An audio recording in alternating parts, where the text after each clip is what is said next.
Hello to my dear students. Welcome back to English grammar classes.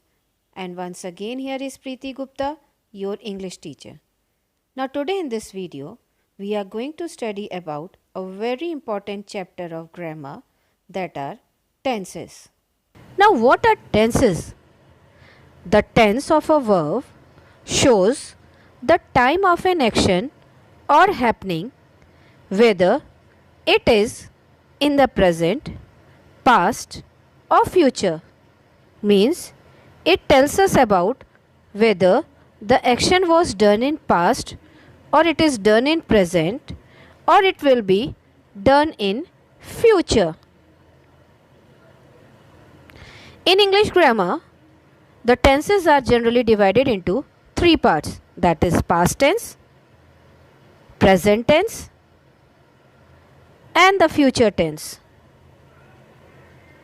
Now, basically, these three tenses are further divided into four parts, that is indefinite tense of present, past and future, continuous tense of present, past and future, perfect tense of present, past and future, and finally the perfect continuous tense of present, past and future.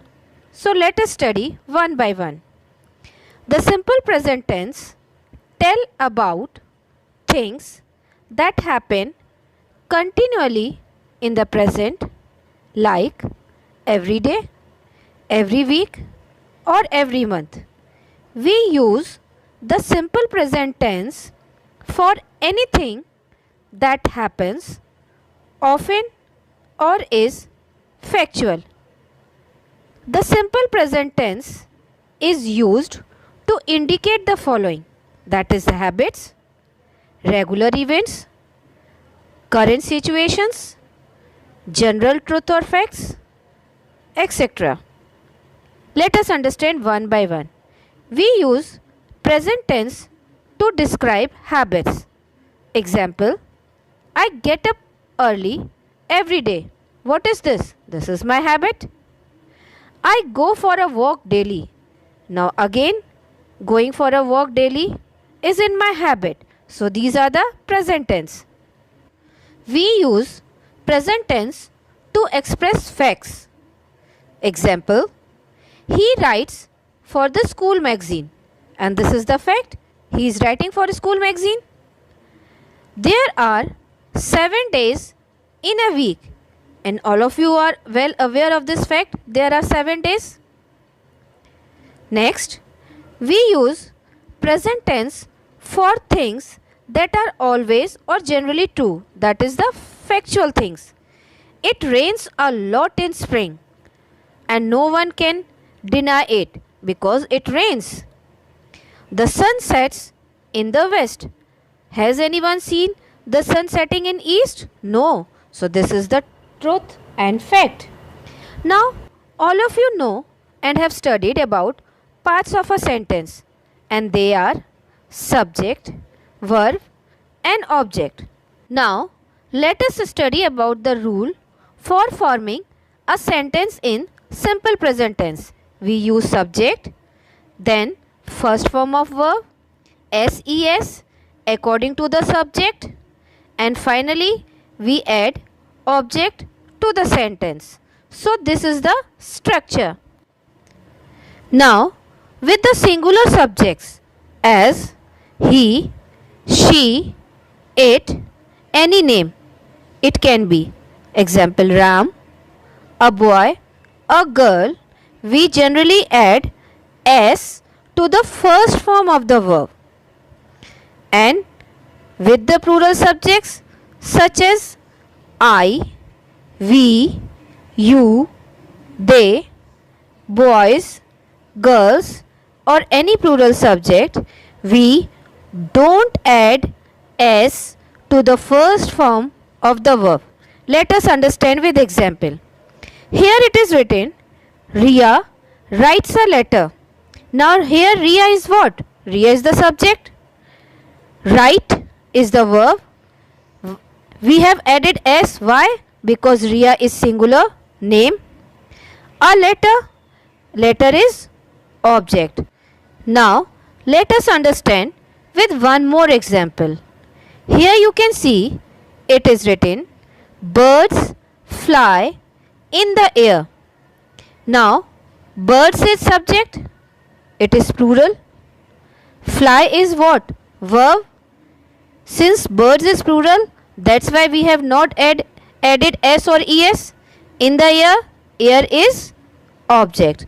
So this is the structure of present tense. Now let us study about present progressive tense, which is also known as present continuous tense. Now what is a present continuous tense? We use the present continuous tense to talk about something that is happening at the moment of speaking, means when we are speaking about it. Example, I am standing. We are watching television. We use the present continuous tense to describe a temporary event or a situation. Example, you are learning English now. This is the temporary situation that is happening.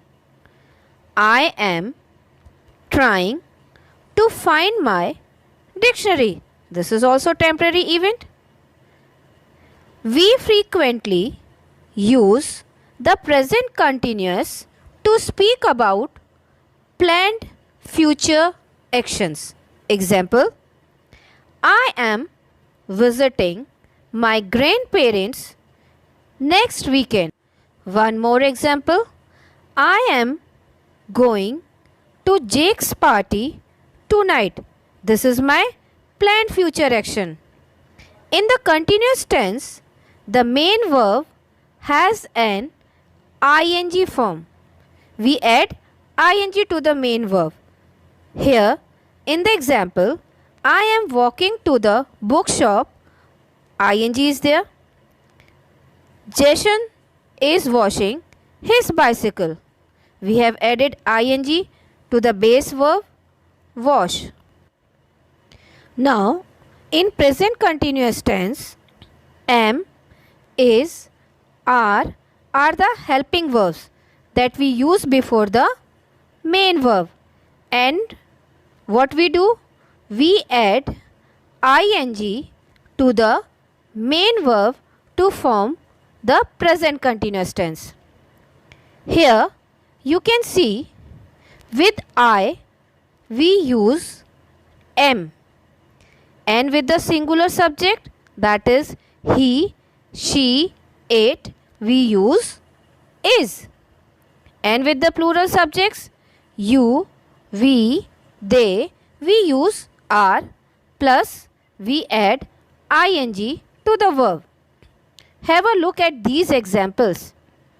I am cooking. He is cooking. She is cooking. It is cooking. We used is. Why? Because the subject is singular. And we added ing to the main verb. You are cooking. We are cooking. They are cooking. Now, since the subject is plural, that is why we have used are with the subject and we have added ing to the main verb. Now, let us study about the structure of a sentence in present continuous form. Firstly, we write subject. Then, we use the helping verb is, am, are according to the subject. Then we write the first form of the verb and then we add ing to the main verb and finally the object of the sentence. Now let us understand this structure with an example.